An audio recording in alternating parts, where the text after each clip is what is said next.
जब गंगा स्नान कर रहे भक्तों की जान बचाने आए स्वयं देवों के देव महादेव, और फिर जो हुआ उसे देखकर सभी भक्तों के होश उड़ गए।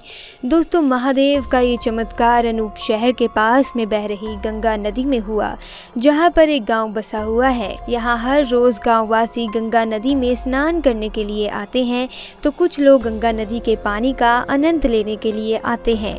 दरअसल भीषण गर्मी के दौरान जय नाम का 25 साल का लड़का अपने दोस्तों के साथ सोमवार के दिन गंगा नदी में स्नान करने के लिए अपने दोस्तों के साथ सुबह के समय जाता था।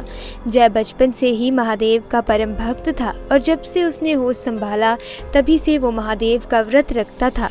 साथ ही हर सोमवार अपने दोस्तों के साथ गंगा नदी में स्नान करता और उगते सूर्य को अर्घ्य देकर वापस घर जाता। हर रोज महादेव की पूजा अर्चना करके ही अपने दिन की शुरुआत करता था।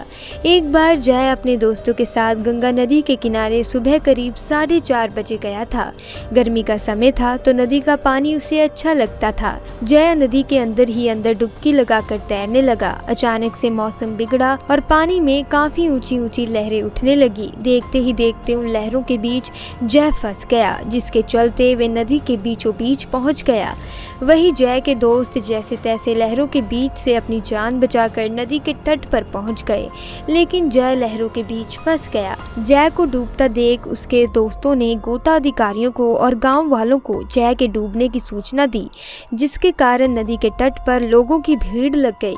और दूसरी ओर जय अपने मन ही मन में भगवान शिव का नाम जपने लगा और उसकी जान बख्शने की प्रार्थना करने लगा। कुछ ही मिनटों में उसे नदी की लहरों में एक साधु दिखाई दिया जो कि जय की तरफ आ रहा था। वे साधु लहरों को चीरता हुआ जय के पास पहुंचा और उसको अपने कंधे पर आराम से बैठाकर नदी पार करवाने लगा।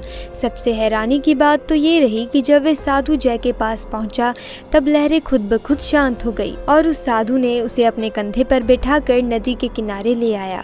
नदी के किनारे पहुंचकर जय ने उस साधु के पांव छूकर उनका शुक्रिया अदा किया। इतना ही नहीं बल्कि वहां मौजूद सभी लोगों ने साधु को भगवान का रूप मानकर उनका धन्यवाद किया। लेकिन हैरानी की बात तो ये थी कि वे साधु ने कुछ भी नहीं कहा, बस मंद मंद मुस्कुरा रहा था और अपनी राह की ओर चला गया। दोस्तों, इसके बाद जय ने अपने घर जाकर सबसे पहले शिवलिंग पर जल चढ़ाया और 101 बार ओम नमः शिवाय मंत्र का जाप किया। दोस्तों, अगर आपको वीडियो अच्छी लगी, वीडियो को लाइक करें, चैनल को सब्सक्राइब करें। आपका बहुत बहुत धन्यवाद।